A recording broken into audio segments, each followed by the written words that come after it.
भारत में नोटबंदी कब की जाती है? काला धन और भ्रष्टाचार को रोकने के उद्देश्य से बड़े नोटों को चलन से बाहर कर दिया जाता है, बड़े नोटों का विमुद्रीकरण कर दिया जाता है। ठीक है, तो भारत में अब तक 3 बार नोटबंदी हुई। कितनी बार? 3 बार। कब कब?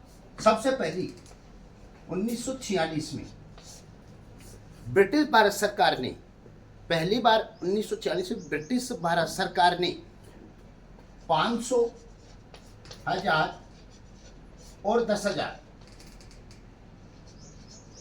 के नोटों को बंद किया, पहली बार 1946 में। दूसरी बार कब हुई? ध्यान रखना, 16 जनवरी 1978 को, 16 जनवरी 1978 को मोरारजी देसाई सरकार ने, ध्यान रखना, मोरारजी देसाई सरकार ने 1000, 5000 और 10,000, 1000, 5000 और 10,000 के नोटों को बंद कर दिया। ये नोट कब चलन में आए? 1946 में ये बंद हो गए थे। 1954 में, ध्यान रखना, 1954 में 1000, 5000, 10,000 के नोट चलन में आए।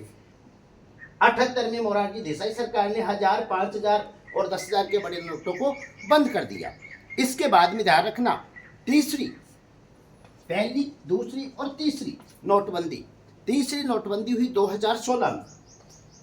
2016 में मोदी सरकार ने, ध्यान रखना, 10 नवंबर 2016 को, याद रखना, 10 नवंबर 2016 को यहाँ पर 500 और 1000 के नोटों को चलन से बाहर कर दिया, नोटबंदी कर दी। अब यहाँ पर देखो, तीनों नोटबंदी, बड़े नोटों को चलन से बाहर कर दिया जाता है, विमुद्रीकरण कर दिया जाता है। लेकिन यहाँ पर 2016 में मोदी सरकार ने सबसे बड़ी गलती की, 500 और 1000 के नोटों को बंद कर दिया, लेकिन यहाँ पर 2000 का नोट चला दिया।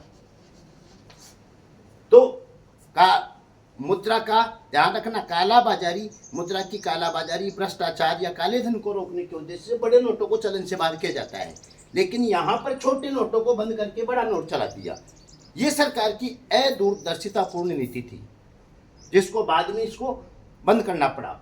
तो भारत में अब तक 3 बार नोटबंदी हुई, 1946, 16 जनवरी 1978 और 10 नवंबर 2016 को। ओके।